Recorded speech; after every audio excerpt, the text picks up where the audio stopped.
Bienvenida, bienvenido. Hoy vamos a hacer algo un poco distinto.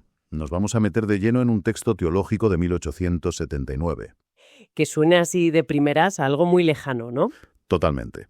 Podríamos pensar que nos va a decir un libro de hace casi 150 años.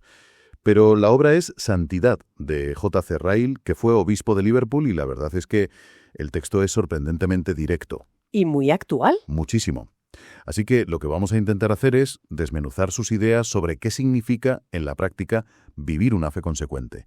Y él no lo presenta como algo tranquilo, sino como una auténtica batalla. Sí. Y lo fascinante es que Ryle, escribiendo en plena época victoriana, está diagnosticando problemas que hoy son el pan de cada día en muchos sitios. La superficialidad, esa búsqueda de la emoción por encima de la doctrina, la desconexión entre lo que dices que crees y cómo vives. Exacto. Y para eso nos da un mapa muy claro. Primero, entender la raíz del problema, lo que él llama la anatomía del pecado. Luego, la solución, la santificación, que es un proceso para toda la vida. Y al final nos deja unas advertencias muy, muy serias. De acuerdo, pues vamos a por ello. Empecemos por el principio, por ese diagnóstico. Para Ryle es que es imposible hablar de santidad si no se tiene una visión realista, casi cruda del pecado. No le valen las definiciones superficiales. En absoluto. Él va a la raíz. Citando la doctrina anglicana, lo define como la falla y corrupción de la naturaleza de cada hombre. La palabra clave ahí es naturaleza, ¿no? Claro, no es un mal hábito que coges, no es culpa del entorno, no. Para él es una enfermedad congénita, algo que se hereda, una condición con la que, según su visión, ya nacemos. Usa una metáfora que a mí me pareció potentísima.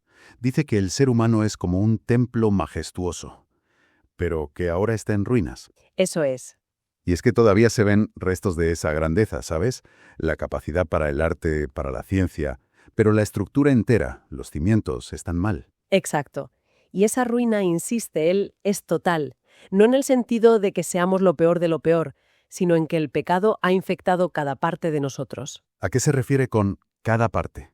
Pues a la comprensión, que nos hace llamar a lo malo bueno, afecta a los afectos, que nos hacen amar lo que no debemos, a la voluntad, que muchas veces no puede elegir lo correcto, y fíjate incluso a la conciencia.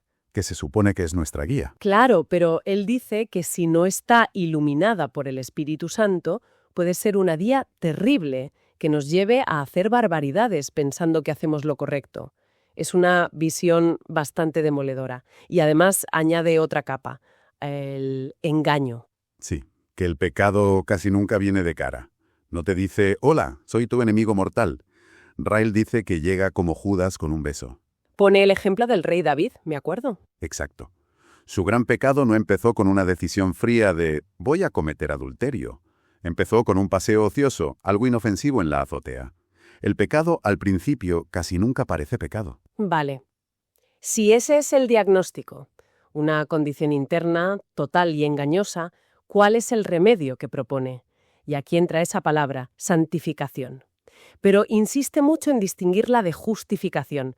Aclaremos esto bien, porque para él parece la base de todo. Es que es absolutamente crucial para él. A ver, podemos usar una analogía legal que creo que ayuda. La justificación es nuestro estatus legal ante Dios. Es el veredicto del juez. ¿De acuerdo? Imagina que eres culpable en un juicio.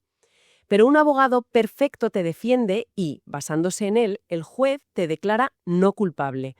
Es un acto único e instantáneo. Ocurre en el momento en que crees y no depende de tus obras. Es la obra de Cristo para nosotros. Entendido. La justificación es, por así decirlo, el título de propiedad para el cielo. Un acto que cambia tu posición legal. ¿Y la santificación entonces? Pues la santificación sería el programa de rehabilitación que empieza el día siguiente y dura toda tu vida. Es el proceso práctico y gradual para aprender a vivir como esa persona que el veredicto dice que eres. Ah, aquí sí que entran nuestras obras y esfuerzo. Hielo. Y otra, la preparación para poder disfrutarlo. Y este proceso, a diferencia de la justificación, es imperfecto y está lleno de altibajos. Me gusta esa distinción, título frente a preparación. Y Ryle insiste en que esta preparación, esta santificación, es algo tremendamente práctico. Para nada va de sentimientos místicos o retiros aislados.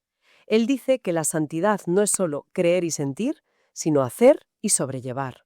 Y lo baja a la tierra, a lo más cotidiano. Totalmente. Habla de nuestra boca, nuestro humor, nuestras pasiones, de cómo nos portamos como padres, como jefes, cómo usamos el tiempo, el dinero, incluso cómo vestimos.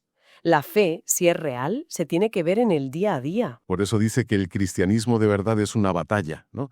Que si no hay lucha, si no hay conflicto, algo va mal. Eso es.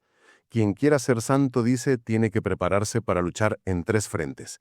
El pecado que aún vive dentro, las presiones del mundo y lo que él llama el diablo. Para él, la ausencia de conflicto es el peor síntoma posible. Dice algo así como que la paz, en ese contexto, es señal de que el enemigo tiene el control y no necesita ni pelear. Justo. El conflicto es una señal de que hay vida. Y claro, esta batalla tiene un coste. Él no vende una fe fácil, es muy directo.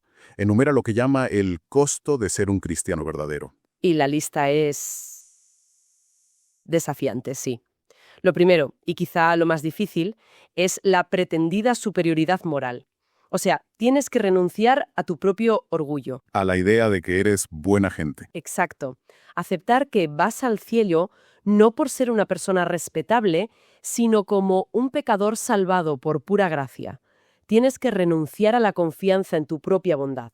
Hay una cita suya que es brutal. Algo sobre que es más difícil renunciar al yo orgulloso que al yo pecaminoso. Es que es increíblemente agudo. Admitir que haces cosas mal es relativamente fácil, pero admitir que tu propia bondad, tu reputación, no te sirve para nada de cara a la salvación, eso es un golpe directo al ego. Es el núcleo de su argumento. Vale, ese es el primer coste. El segundo es más obvio. Cuesta los pecados. Hay que estar dispuesto a romper con cada hábito que no está bien. Y aquí no negocia. Dice que no puedes hacer paces por separado con ningún pecado especial que se ama. Guerra total, sin treguas para ese vicio favorito. Ninguna. Y el tercer coste es la consecuencia lógica. Cuesta la comodidad, la vida fácil. Requiere esfuerzo, vigilancia, oración. Una lucha diaria. No es una fe de piloto automático. Y claro, si el camino es esa lucha, es normal que la gente busque atajos o fórmulas mágicas para evitarla. Y ahí es donde Ryle se pone especialmente incisivo con sus advertencias. Sí, y aquí es donde el texto de 1879 de repente suena como si lo hubieran escrito ayer por la mañana. Totalmente. La primera crítica es contra las teorías de la perfección. Así es. Protesta con una energía tremenda contra la idea de que se pueda alcanzar un estado sin pecado en esta vida. Cuando alguien le dice que ya ha superado himnos como tal como soy de pecador o que no ha tenido ni un pensamiento malo en 3 meses, ¿Qué opinas, Reid? ceros que se sienten unos fracasados y, lo peor, fomenta un orgullo espiritual tremendo. Y para defender su punto no se queda en la teoría, ¿verdad? Se va a la historia. Claro. Recuerda que los personajes bíblicos más importantes, como David o el apóstol Pablo, o figuras que él admiraba como John Bradford, fueron siempre súper conscientes de su propia imperfección hasta el final. Mencionas a Bradford. ¿Qué decía? Pues que a veces firmaba sus cartas con la frase «El más miserable, necio y pecador, John Bradford». Y no es falsa modestia, ¿sabes? Es que cuanto más te acercas a la luz, más ves tu propia suciedad. En una línea parecida, también critica una división que se hacía en su tiempo entre convertidos y los que vivían una vida superior. A ver, la preocupación de Ryle aquí es que esa idea de una segunda conversión o una vida superior devalúa la primera, ¿no? Sí. Precisamente. Es como decir que el nuevo nacimiento del que habla la Biblia te deja medio hacer. Para él la Biblia solo conoce 2 tipos de personas: los vivos y los muertos espiritualmente, los convertidos y los inconversos. No hay una tercera categoría de superconvertidos. ¿Entonces no hay crecimiento? Sí, claro que lo hay, y eso es la santificación. Un proceso de madurez que dura toda la vida. Pero no es un estatus superior, es diferente. Y llega a una conclusión casi irónica sobre esto. Sí, es muy directo. Dice que cuando leía esas descripciones tan grandilocuentes de la segunda bendición, pensaba que qué concepto tan pobre debían tener de su primera conversión. Y remata diciendo: hasta casi sospecho que cuando se habían consagrado, en realidad se habían convertido por primera vez. O sea, que lo que llamaban un segundo paso, en realidad era el primero de verdad. Buenísimo. Y esto nos lleva a su última advertencia, que es quizá la que más resuena hoy, su preocupación por un cristianismo espasmódico e histérico. La descripción es potentísima, sí. Él habla de una religiosidad que depende de multitudes, los llantos, los sitios calurosos, los cantos rimbombantes y una incesante apelación a las emociones. Veía un peligro enorme ahí.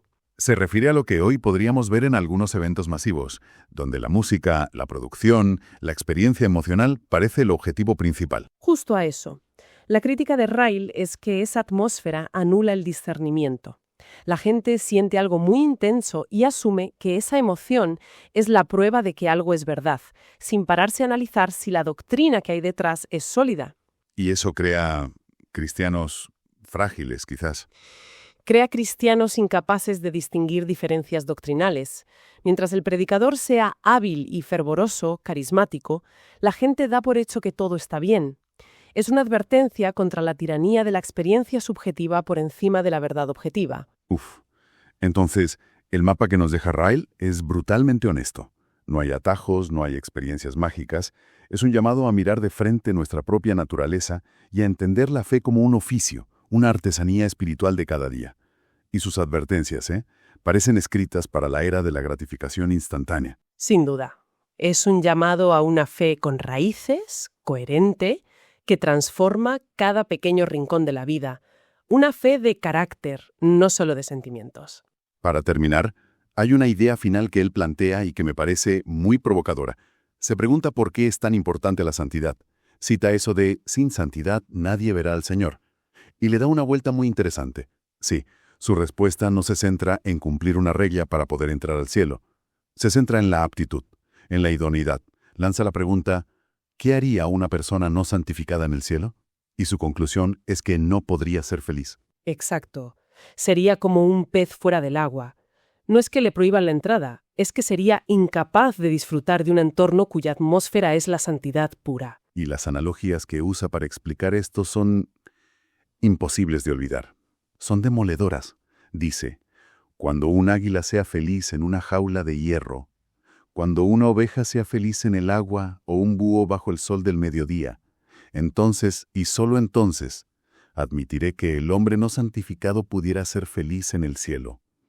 Nos deja pensando que esa batalla diaria no es tanto para ganar un premio, sino para convertirnos en el tipo de persona que podría vivir y prosperar en la presencia de Dios. Es una reorientación completa. Muchísimas gracias por acompañarnos hoy. Nos vemos en el próximo episodio. Gracias, hasta pronto.